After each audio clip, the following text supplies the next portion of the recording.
Welcome back. Now we're going to be talking about polar equations.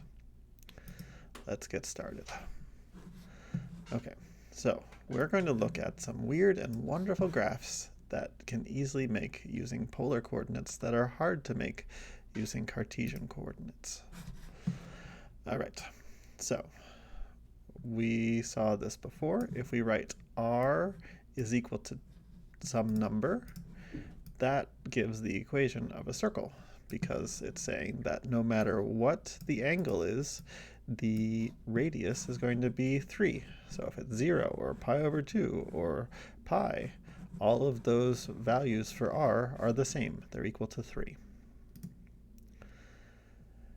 Okay. What would happen if instead of r is a constant, angle is a constant? So sketch what it would look like if we think about theta is equal to pi over 3. Okay, well, theta is pi over 3 is right here. And that's when r is equal to 5. But what about theta is equal to pi over 3 where r is equal to 1?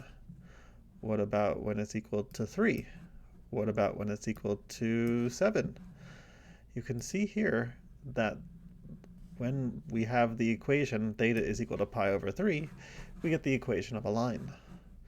And in fact, if you allow for negative radius values, the line would continue as off to infinity in both directions. So what does theta equal k look like for any constant value of k?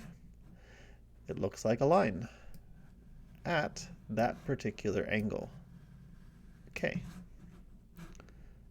Next. All right, so this equation here, r is equal to a times theta plus b, it sure looks like a line. It looks like mx plus b, but we have here a theta plus b.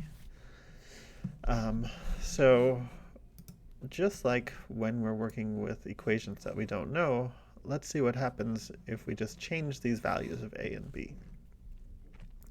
So changing a makes this spiral smaller or bigger. Changing b, what is b doing here? B seems to be moving that first point along the x-axis. You can see this point here. As I move b, it seems to move back and forth and back and forth. And so let's let b equal to 4. Okay, once I get b equals 4, if I play around with a, maybe that's going to help me line up these two spirals. Huh, okay, so let's think about what happened here. This b is equal to 4. If I plug in a theta is equal to 0, then I just get r is equal to b. So it kind of makes sense that changing b changes what that first place, the first point is here of our spiral. Okay, next. Okay, so here's another example. It's the same equation, a theta plus b. Let's move and match this up. All right, what did we say? We said b moves this so that I can line up with 5. And then maybe a, let's switch. Now that's getting way too big. We kind of want to make it smaller. And there we go. Okay, so b is equal to 5, a is equal to negative 2. Let's zoom out and see what that looks like. Oh, it's got this spiral, but it also has this like loopy thing here. Cool. All right, so what effect did a and b have on the graph? Try to explain this in your own words. Okay, so take what we just did and what we explored and try to write it in your own words. Okay, so the sine and cosine curves, those have to do with circles, so hopefully that will be normal here. So let's look here. The first of these two is sine, and we've got an a in here, and what we're doing is a sine of theta minus b.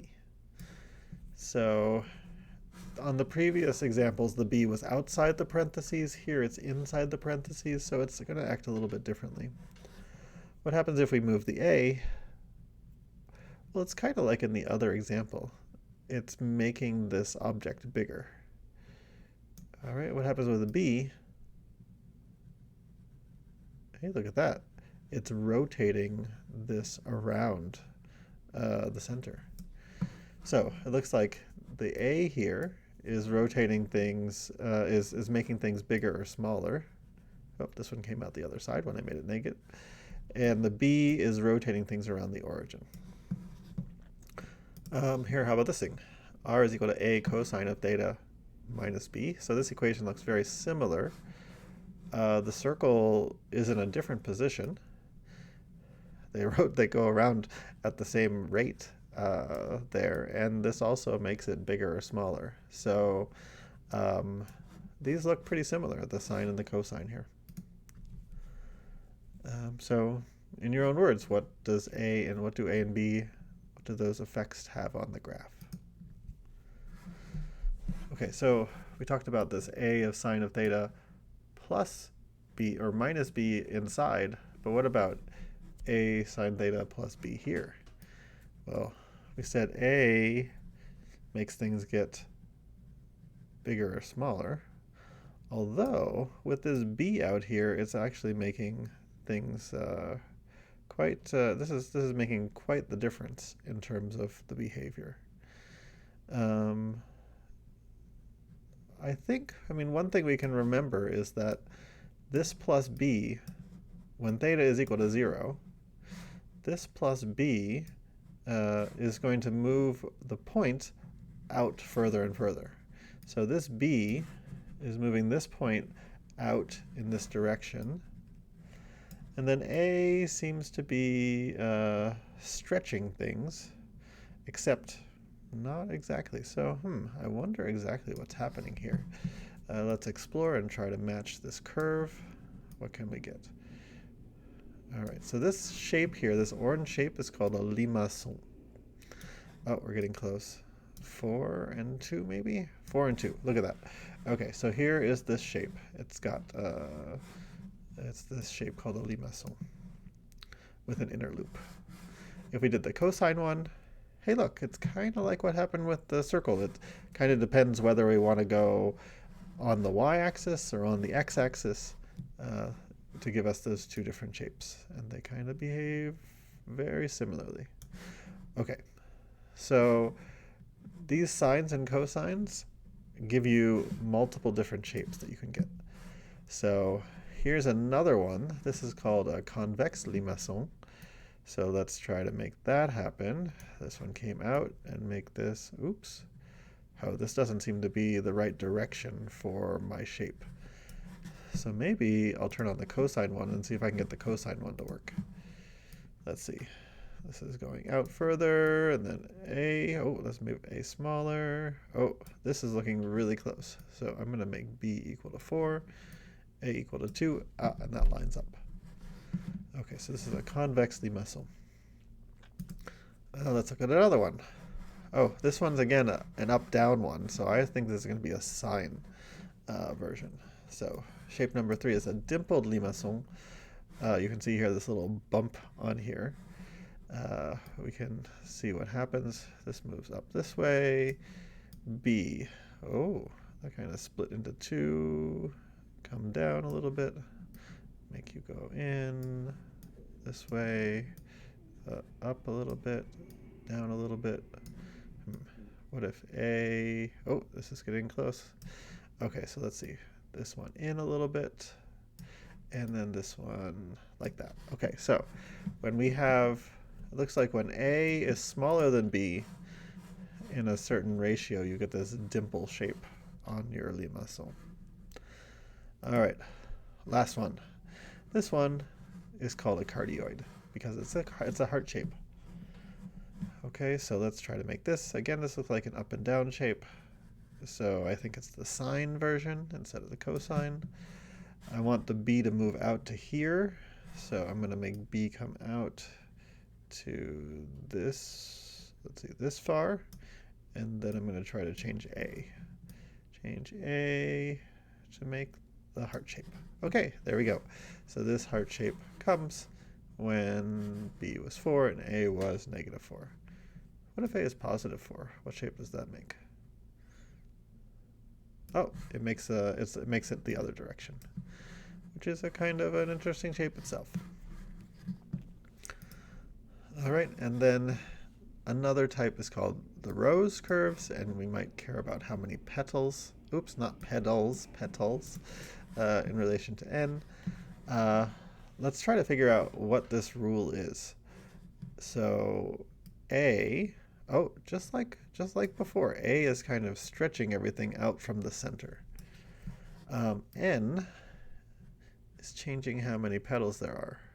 Here's n is 1, 2, 3, 4, 5, 6, 7, 8, 9, 10. Kind of looks like there's a different pattern depending on what, whether n is even or odd. So what about this doesn't match any of these other ones, any of the things that we wanted to match. So why don't we try the cosine one? Cosine here. This is looking promising. This one has 1, 2, 3, 4, 5 petals. But the one that we want has 1, 2, 3, 4, 5, 6, 7 petals. So let's go up to 7. And let's stretch it to match. Look at that. So the function 4 cosine of 7 theta gives us this shape with 7 petals. Oh, this one kind of looks like it has 2 petals, but it's a little bit different. Look at the difference between these two functions.